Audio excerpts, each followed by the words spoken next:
did you come up with the idea of microfinancing, providing small but life-changing loans? It didn't come in that way. It's just an accidental thing. It's not something that I planned for it or something. But maybe you could tell the I'll story tell about the you- $26 Yeah, what I'll you tell did you. with $26. I'll tell you that famous $26. What happened? I was teacher. I was in the States teaching here in the Middle Tennessee State University, MTSU, in Murfreesboro, in Tennessee. And Bangladesh gone through a big liberation war at the end of the war in 1971, when we became an independent country. Immediately I tendered my resignation. I said, I'm going home. That's what my job is. I should go back. So I went back and started teaching in one of the universities there. And we are hit by a terrible famine in the country in 1974. People are dying, and dying everywhere. You can see people approaching death every day. Skinny people without food, kind of horrible faces around. So it to give you a big shock.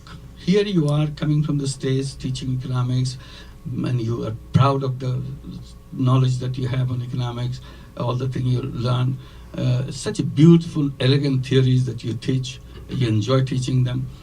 But suddenly you realize that all these theories that you teach has nothing to do with the real people.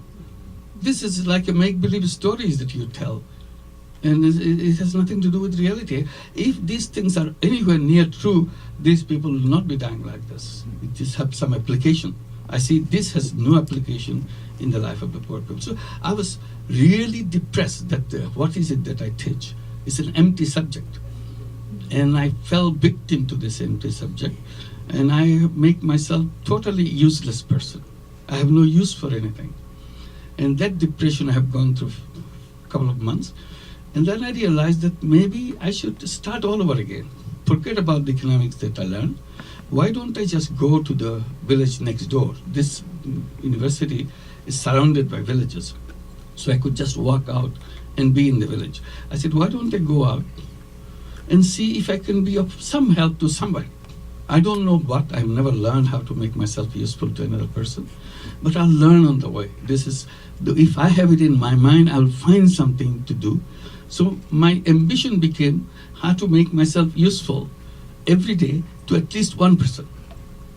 So I would go around, talk to people, to see what the problems are, if say I can make myself useful. So I started enjoying that every day, going around and I can overcome my depression that I'm a useless person. I was trying to see if I can be useful to at least one person. So that's my thing. And I did a lot of small things like that. But what hit me, going to the village again and again, I see the terrible things that are happening with the loan sharking. People lending tiny little money to poor people and grab everything they have, whatever little thing they have, in the name of lending money. And it's such a shocking thing. You read in the you read in novels and things, all the things, horrible things loan sharks do in the villages. Now I see real people who are the victims, real people who are making them victims, who are the loan sharks themselves. And I feel very helpless. I said, I cannot do anything. I want to be helpful, but I cannot be helpful. I don't know anything. Nobody taught me anything on this. One day it came to my mind, of course I can do something. Why don't I start lending money myself? If I start lending money, people will come to me. And they don't have to go to loan shark. And the problem is solved. I'm not someone who will be terrorizing them, taking everything. I will be just doing it for helping them. So without consulting anybody, consulting any literature, I just went ahead and started lending money. That was the famous $27 that I did first time. And it became very famous. Everybody now started coming to me to borrow money. The more they come, the more excited I get. So it must be helping them. Otherwise, why should they chase me to find the money to do that?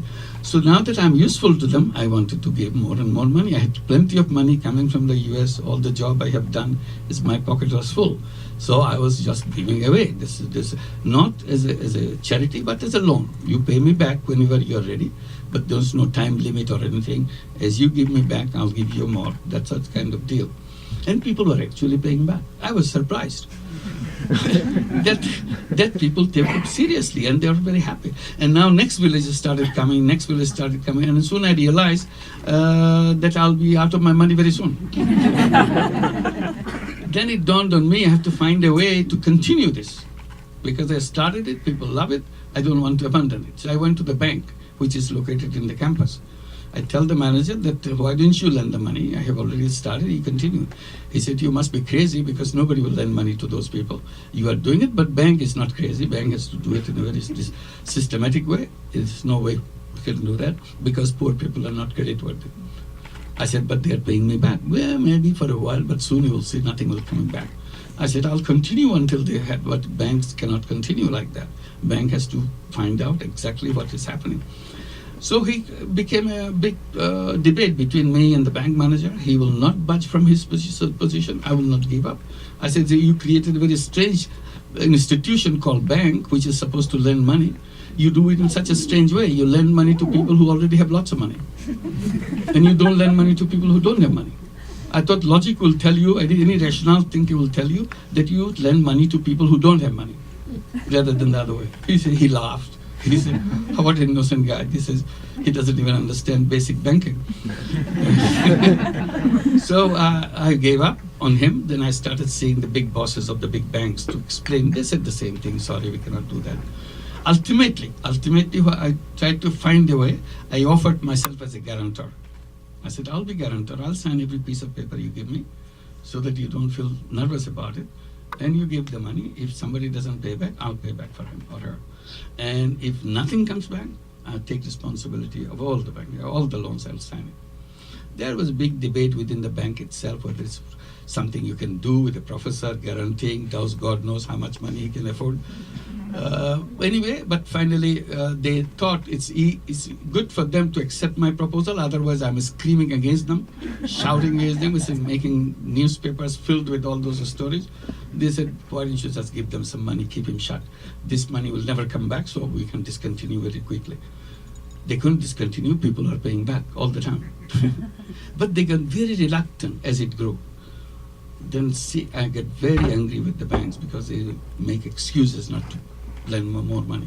So I said, forget about those banks. These banks will never give money to poor people. Why don't they create a new bank? Bank for the poor people. It will be just doing that. It was another long story. Finally, in 1983, it started in 1976. In 1983, we became a full bank as a bank for the poor and started doing that. Today, this bank has over 9 million borrowers in Bangladesh. Every single village, 80,000 villages, they all have approached operational Grameen Bank. And they own the bank. It's not a bank I own or somebody else own or another rich guy own. Collectively, all the borrowers own the bank. And they make profit. Profit goes back to them. So it's a complete circle.